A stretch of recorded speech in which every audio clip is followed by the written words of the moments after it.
Alright folks, we're making another video. We are in Birmingham, Alabama today. This is going to be a little bit of a different video for my style. I'm kind of rushed to get this one out. It's very time sensitive, being that the whole deal from 911 call to the end of this only lasts about 49 hours. This thing just ended a few days ago. We're in a little suburb of Birmingham called Hoover, Alabama. This mall behind me is the Summit. This is the first location of this story of Carlee Russell, 25-year-old female from Birmingham. She was a nursing student.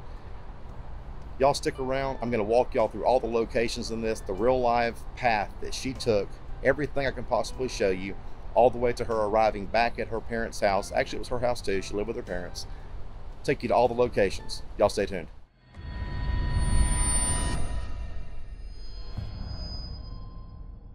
As I said a minute ago, this mall behind me is the Summit. We're in Birmingham, Hoover, Mountain Brook. That name, Mountain Brook, may ring a tone to some of you true crime buffs that are watching this. This is only about 2.5 miles from the home of Natalie Holloway. That's right, you remember her. She was the girl that went missing in Aruba. She never was found. Anyways, we're not talking about that today. I'm just making a reference to the area, just the general area. So back here behind me, I'm going to show you some video while I talk to you, is the Woodhouse Spa. That is where Carlee Russell worked. On Thursdays, they do close up at about 8 o'clock. So at 8:20 p.m., July the 13th, 2023, Carlee exited work, headed on a couple errands. Upon leaving, she was seen on footage taking, I'm not going to say she was stealing because I don't know at this point, this is still a brand new case, but she was seen taking a bathrobe and a roll of toilet paper along with other random items that have not been disclosed yet. It's kind of odd. This is an odd story, and in this story there's a lot of discussion of, is someone going to be charged? Was there an assailant that actually got her? Or is she just mentally, having issues? I don't know. The world seems to think it's a big scam, and there's more to it. Everywhere I look, I even did a vote on my Instagram. You can check me out, BIGBAKEONTHEMOVE on Instagram. And there, people still voted that it was probably going to be a little bit more of a hoax than anything else. So, who knows? She leaves here at 8:20 p.m. We know that for a fact. She's on her way over to the Colonnade, they call it here, to Tzatziki's, where she's going to get her and her mother some food. Tzatziki's is a Mediterranean restaurant. I personally love it. I think it's great. So good choice, Carlee and Mama. She was going over there to get food. She goes in, places an order, gets her food, and gets out. Now she's headed over to the Target, which is just right up the road. All this stuff is within just a couple miles. Just kind of 459 just kind of dissects the middle of all these locations. So she goes over to Target. They're on 280, which is just like a mile up the road from the Tzatziki's. She goes in. She buys a box of Cheez-Its and some granola bars. I know it's random. And all this stuff leads up later on to the psyche of what everybody's thinking of what's really going on here. She exits the Target and sets in the parking lot, not necessarily of Target, but in the shopping center where Target is. And she calls her mother at around 9:20 p.m. I'm sure she says, "Mom, I got you food, headed home shortly, be there in a little bit." At 9:21, she exits the parking lot. She enters back onto 280. There is a 459 South entrance ramp. She takes the ramp. She enters 459 South.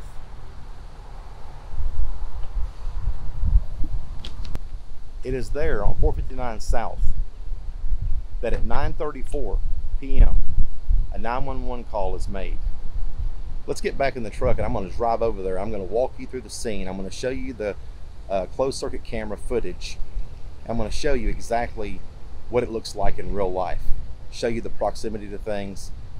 Give you the real life, boots on the ground investigation that only Big Bake does. I don't sit in an office and talk about this. I'm on the streets All right, let's go. All right, folks, we're here. Mile marker 11, 459 south. Back there behind me, about 600 yards, is mile marker 11. I'm going to roll up there in a minute. I'm going to show you where she stopped the car and ended up getting out, and her car was parked right here behind me up top. I'll turn the camera around and show you something. So that camera there on top of the pole, that is the camera that caught all of the footage of her rolling down the side of the highway here. So where I'm standing right now, she was already on the side of the curb here, on the side of the highway with her flashers going. She had already called 911, reported the little white baby wearing the white t-shirt, little boy walking along the road, and she rolled 600 yards. That's 6 football fields. You probably can't see it. I'm going to zoom in and show you where she stopped at. Right up in the middle of your screen right now, you'll see a blue sign right by the 18-wheeler. There's a yellow, I believe it's a Waffle House sign on that. That is about the proximity that she stopped from where we are right now. It's about 600 yards. So I'm going to head up there right now and going to show you the scene of where she got out of her car and where she went missing and where she left her Mercedes parked there on the side of the road. Let's head up that way. But she's rolling right up here.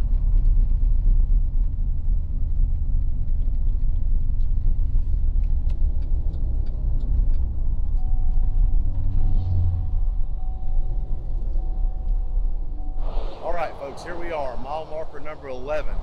This is exactly where she pulled off, right here. She did not quite get all the way up to this sign, mile marker 11, and she parked right there where my hand is, right there.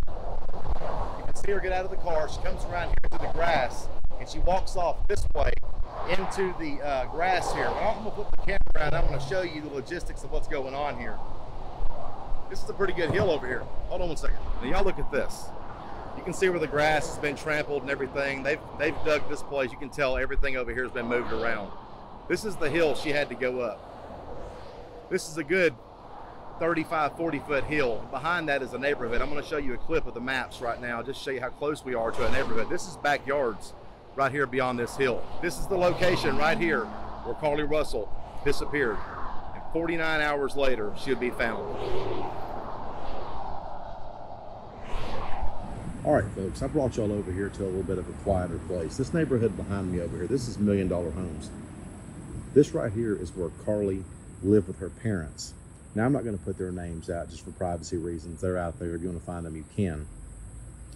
But what I do want to do is I want to step back just for a moment and go back to the scene there at the highway. It was so loud and so much going on that I could barely think. And I know I didn't give all the details that I wanted to give. I just wanted to get out there to get back over here so I could do this. Anyhow, what I wanted to say was, and make it real clear, was that when you see Carlee coming down the highway there with her flashers on, at that point, she was already off the phone with the police.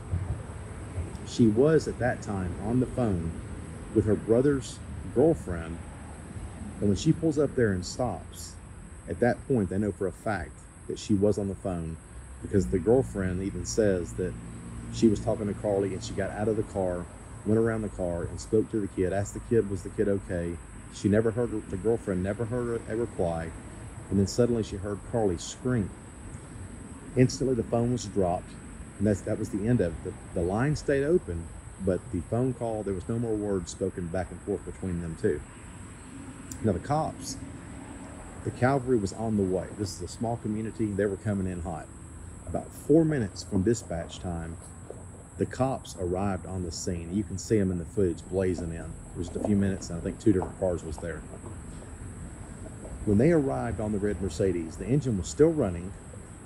The Tzatziki's food was still in the front seat, right next to the purse, which contained her watch, her earbuds, all of her electronics. On the ground outside the car, Carlee had a wig there in the grass, and her cell phone was laying there.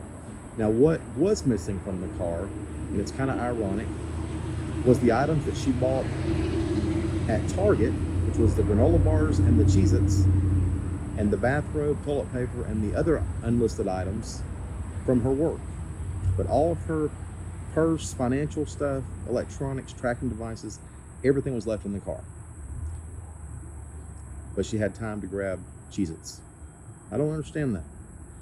So at this point in the video, for the next 49 hours, the manhunt is on. It's an absolute frenzy. Government agencies are brought in. They doubled down on the search parties, dogs, everything. This was basically a national manhunt in Hoover, Alabama. It was as big scale, as large. Every resource they had, they brought in. I don't know how better to describe it than that. This was national news. It blew up like a firecracker.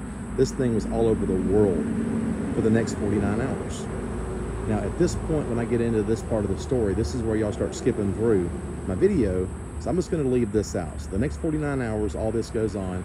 And what we later find out is on July the 19th, 2023, at around 10:44, a call comes in from Carlee's residence. She's arrived home on foot.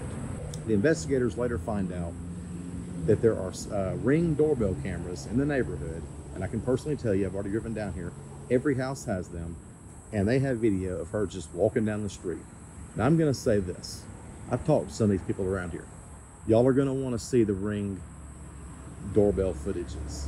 She is by herself, from what I'm told, but I'm just going to leave it right there. Y'all, when this comes out and all these little clips come out, I think y'all will see what I was told, if it's true. Now, should be very interesting to see. It only takes a few minutes, and authorities are there, medical and police. A short time later, Carlee is transported to UAB for her medical injuries, which were listed as a small cut on her lip and just a tear to her shirt. She was released a short time later. Prior to being released from UAB, Carlee did give a statement to the police. She said she was driving down 459 southbound. She called 911. She got out of her vehicle to check on the child, and a man came out from the trees and told her that he was checking on the baby. The man then picked her up, and she screamed. He then made her go over a fence, forced her into a car. The next thing she remembers is she was in an 18-wheeler trailer. She claims there was also a female in the trailer, as well as a baby that she heard crying, but she never actually saw the female. She only heard her voice. She claims this man had red hair with a big bald spot in the back. So she then is able to escape the 18-wheeler, but she's caught again and then put into a car and blindfolded, and not tied up so tight that it would hurt or put marks on her wrist, but it was tied tightly. She was then led into a house and made to get undressed. She believes at this time there were photos of her taken while she was nude, but she claims that there was no physical or sexual molestation or anything done to her at all. She claims the next day that she woke up and she remembers that the woman was feeding her Cheez-Its by hand and playing with her hair at the same time.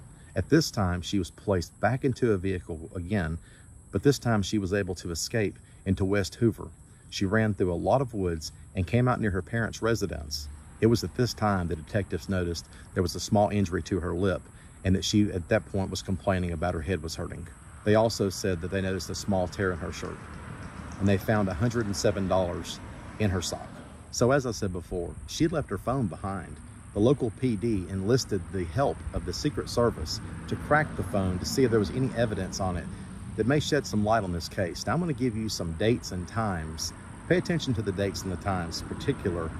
Remember, this happened July the 13th, okay? Just remember that date. Remember the times these items were searched for. So on 7/11, just 2 days before her disappearance, at 7:30 a.m., she searched on Google for, do you have to pay for an Amber Alert? Okay? On 7/13, the day of her abduction, or claimed abduction, at 1:03 a.m., she went to work that day. Okay, she was going to work.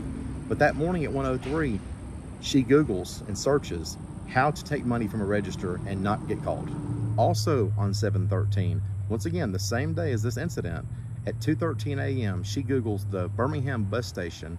Not only that, she specifically Googles a ticket to Nashville with the date leaving of the same day of her case, the same day she claims. I hate to keep saying the same thing. On that same day at 12:10 p.m., she Googles and looks up the movie Taken, which is about an abduction, just hours before she's abducted. And to make matters worse, not only did she use her cell phone to look up this kind of stuff, she was using her work computer. And that same day at her work, she looked up the maximum age for an Amber Alert. I'm thinking, you're 25 years old. What are you looking this stuff up for on the same day? It's just a coincidence. This is This is where I get my wishy-washiness on believing did this really happen. I'm not gonna, you know, say how I feel about it because I don't know how this is going to turn out. I don't want to be on the wrong side of it and be, you know, I am holding my own reservations, okay? But everyone leans a certain way. This is the part right here, all this Google stuff she did that makes me just wonder, man, this seems a little bit fishy. So in the press release from the police department, they stated they asked for a second interview, in which they were denied that interview. They also noted they were unable to verify the majority of Carlee's statements, that the majority of it, they didn't say this, but I think I'm reading into it right whenever I say that the majority of the stuff that she's saying, they just can't back up with factual stuff. It just seems like it's manifested. And to me, one of the biggest things that they said, because, you know, this community, you know, they're not going to make too many mistakes with this community around here, the local PD. They said basically they have no reason to believe that there's a threat to the public safety here. Now, that is a mouthful. I believe in that they are leaning one way, and, you know, her mother even released a statement and said that Carlee had been through 48 hours basically of hell, and that she had to use physical strength and mental strength to get through it. And I don't know what that means. For me, I take that as, you know, she might have been going through something. I don't know. I hate to even speculate. I'm not going to. All right, folks, and with that, we're going to wrap this thing up. Thank y'all so much for coming and watching my video. It means more than you know to me. This channel's my baby, and every time I see a view, it makes me smile because somebody wanted to see it, somebody wanted to acknowledge it. Did me one better. I asked for nothing financially from anyone, but go to the comment section, leave me a comment. Let me know what y'all think. Tell me something I can do to improve this. Maybe like it, maybe share it on your social media pages. Tell your friends about it. Okay, that's all I need, that's all I ask for. Prayers to this family. I'm just glad the girl's home safe. You know, let's say something positive. Let's move this thing forward on a positive note. Everybody has something negative to say about it. The whole nation's joking about it. You don't know how this thing's going to turn out. She's home safe, and that's the biggest thing. Okay, she was only released a couple hours from the hospital after she went in, so I'm sure everything's fine as far as her physical. Maybe mentally she's messed up, but anyhow, she's home safe. That's what's most important to me. I prayed for the girl. I hope all y'all did too. I know some things are kind of funny here and there, but anyways, moving on. This is Big Bake on the Move. I'm on Instagram. I'm on Facebook. Y'all hit me up, comment. I'm Big Bake, okay? With that, we're gonna wrap this one up. Thank y'all so much. See y'all next time.